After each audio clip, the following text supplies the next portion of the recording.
troublant, effrayant et loufoque. Ce sont les trois termes que j'ai décidé d'utiliser pour définir Zelda Majora's Mask. Ce jeu était inattendu et a surpris tout le monde.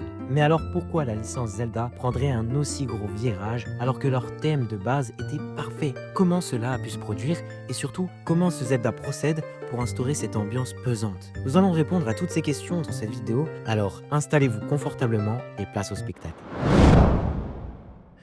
Pour comprendre comment Majora est sorti, il faut remonter dans le temps, jusqu'en 1998. À cette date, Zelda est bien connu des fans, et c'est alors que la popularité va être encore plus propulsée grâce à Zelda Ocarina of Time, qui s'est imposé et a marqué les esprits. C'est pour cela que le mois suivant, le jeu s'est répandu dans énormément de pays. La hype était tellement fabuleuse qu'elle a remporté le prix du jeu de l'année. Après ce succès, Shigeru Miyamoto, le co-créateur de la franchise, va ordonner un nouveau jeu Zelda en réutilisant le moteur et certains éléments graphiques d'Ocarina. Mais le problème, c'est qu'il doit être terminé en une année seulement. C'est un grand défi pour la licence qui donne environ 3 ans pour chacun de ces jeux. Mais bon, le patron veut surfer sur le buzz et le projet Ura Zelda débute.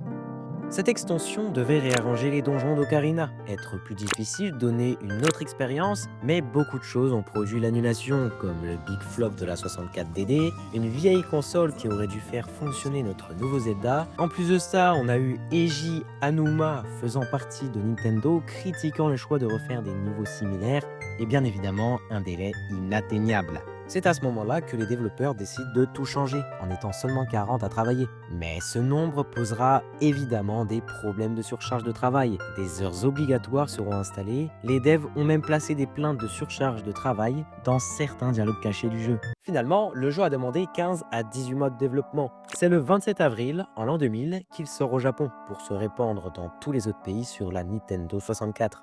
Quand les joueurs découvrent le jeu, ils aiment. Ils disent que c'est une expérience inédite qui les a bouleversés. A l'inverse, beaucoup de personnes s'accordent à dire que Majora est moins accessible et même frustrant. Il a traumatisé un bon nombre de joueurs. On pourrait alors se demander pourquoi est-ce que les développeurs ont décidé de rendre ce Zelda horrifique. Eh bien tout d'abord, le manque de contenu. En effet, refaire une quête vient revivre un drame. Attendre revient à regarder les gens mourir et recommencer amène à une culpabilité et non pas à une routine. C'est ça la puissance de ce jeu, faire passer la routine avec des émotions fortes. Deuxièmement, le compte à rebours. Le jeu devait initialement être basé sur un temps limité. Pour rendre cela meilleur, les créateurs ont ajouté une lune qui va tuer tout le monde. Encore une fois, cela permet de mettre le joueur dans une pression émotionnelle constante. Cette atmosphère permet également un détachement de Zelda Ocarina of Time, pour que le jeu n'y soit pas trop associé, bien qu'il tourne sur le même moteur. Enfin, la licence devait prendre des risques. En effet, changer de thème permettrait beaucoup de débats, donc une certaine popularité. Maintenant que cela est dit, nous pouvons parler de son histoire troublante.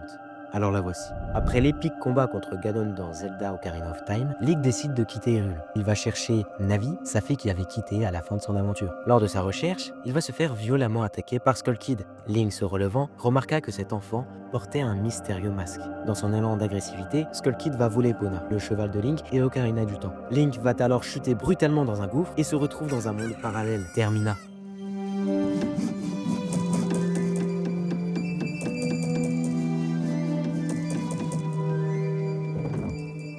Après que Link alla à sa poursuite et fut informé par Skull Kid en personne que la lune va s'abattre sur la ville dans 3 jours. Notre héros va faire la rencontre d'une fée nommée Talt et du marchand de masques qui va alors lui enseigner le chant du temps qui permet de revenir en arrière 3 jours plus tôt.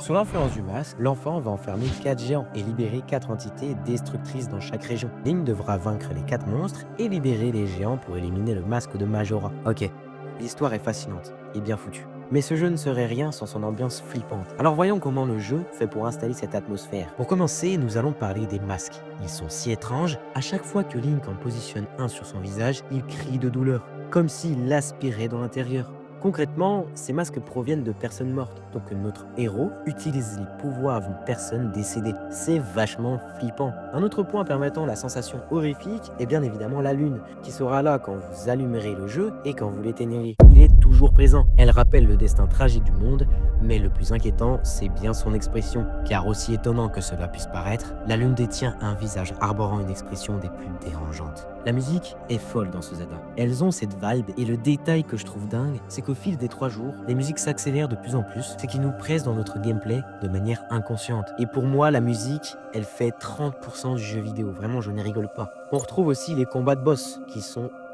très étrange. Odouloi fait des mouvements erratiques et crie des sons incompréhensibles.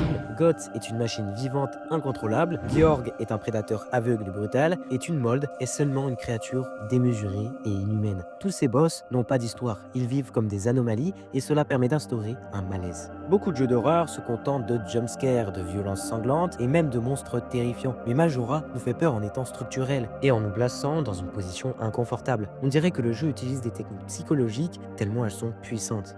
Parlons maintenant de la fin la plus troublante jamais créée. Un ciel bleu éclatant, presque féerique, une étendue d'herbe fraîchement verte, et comme élément central, un arbre, autour de laquelle des enfants jouent et courent. Ces enfants ont tous un masque, représentant les boss vaincus précédemment. Le plus fou, c'est que cela se passe dans la Lune, qui était censée détruire le monde. Quand on parle à ces personnages, ils n'évoquent pas la catastrophe, comme si rien ne se passait. Ils sont déconnectés du monde réel. En plus de cela, ils posent des questions comme «C'est quoi un ami?» ou même «Pourquoi on joue avec les autres?» Des interrogations générales qui correspondent à celles des enfants. Le détail qui sème l'incompréhension, c'est bien le fait qu'ils portent des masques représentant la violence et la destruction. Mais les enfants ne les commentent pas. Aucune explication n'est donnée. Ils portent la destruction comme un vulgaire costume. La violence n'est plus consciente d'elle-même.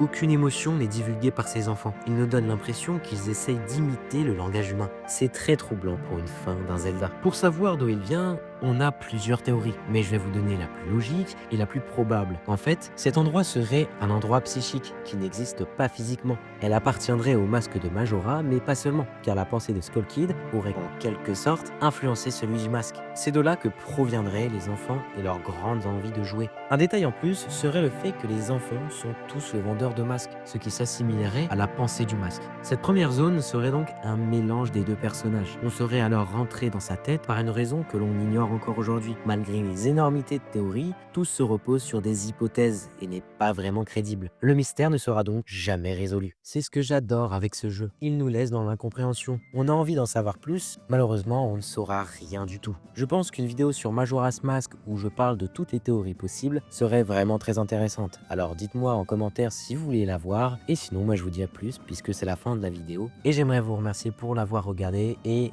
évidemment n'hésitez pas à vous abonner, ça me ferait extrêmement plaisir.